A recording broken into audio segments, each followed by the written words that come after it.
বন্ধুরা, আজকে খুবই সহজ একটা রান্না, বড়ি আলু আর সজনে ডাঁটা দিয়ে স্বাস্থ্যকর একটা চচ্চড়ি। তার জন্য কড়াইতে তেল দিয়ে দিলাম, আর তেলটা গরম হয়ে গেলে বড়ি কটা ভেজে নেব। তেল গরম হয়ে গেছে, এবার বড়ি কটা ভেজে নেব লাল লাল করে।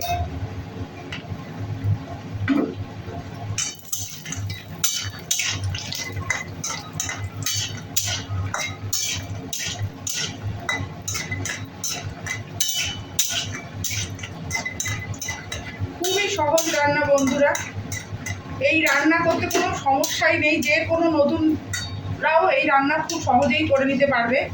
বড়িগুলো ভাজা হয়ে গেছে, সাইড করে ওই তেলের মধ্যেই 5 ফোড়ন ফোড়নে দিয়ে দেবো।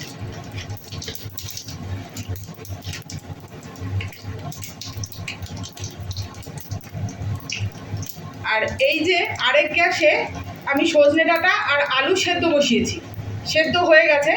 এবার এই ফোড়নের মধ্যেই আমি এই ছেড়ে দেব।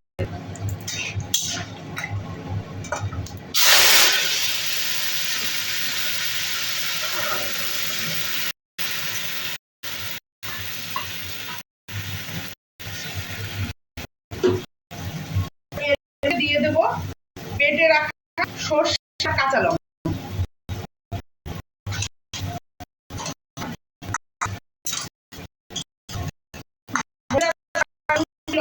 সেদ্ধ করে দিই,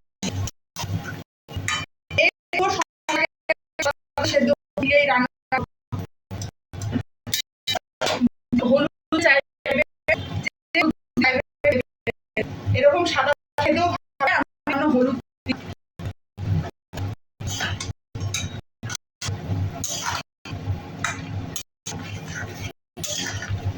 একদম পাতলা রান্না, খুবই সাশ্রয়ী এই গরমে, এবং খেতেও খুব ভালো লাগে। টাটকা গাছের ডাঁটা হলে তো কোনো কথাই নেই। বন্ধুরা, নামানোর আগে সামান্য চিনি দিয়ে একটু মিষ্টি দিলে, নিরামিষ তরকারি তো একটু মিষ্টি দিলে খেতে ভালো হয়। একটু ঢেকে দেব যেন ওগুলো একটু ঢুকে যায়। হয়ে গেছে বন্ধুরা আমার সজনে ডাঁটার চচ্চড়ি। এই যে এইরকম মাখো মাখো করে নামিয়ে নিলেই হয়ে যাবে।